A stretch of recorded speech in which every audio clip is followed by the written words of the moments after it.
Max et Lily découvrent l'empathie. Effectivement, j'ai montré Lily qui est plus mature que Max, mais je pense qu'il y a un âge aussi pour mieux comprendre. Non, je suis pas sûre. Je pense qu'il y a des bébés qui sont empathiques.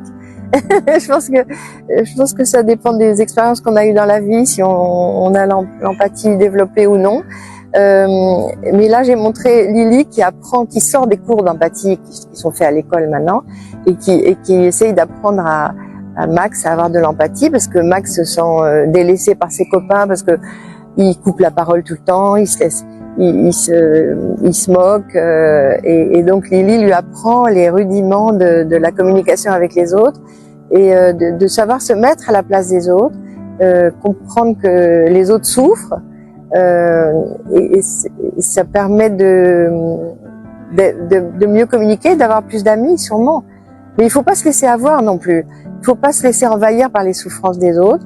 Il faut pas s'oublier complètement non plus. Donc c'est un juste mélange entre penser aux autres et ne pas s'oublier, être un peu égoïste parfois. C'est ça qui est le sel de la vie en fait.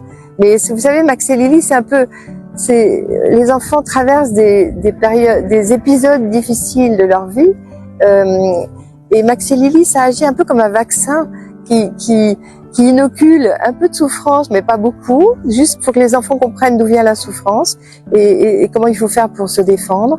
Et du coup, après, ils développent des anticorps et ils sont plus forts après pour savoir se défendre contre les moqueries ou contre le découragement, contre la non-confiance en soi, et pour parler mieux avec leurs parents aussi, parce que Max et Lily, ça fait des conversations intéressantes avec les parents et avec les copains.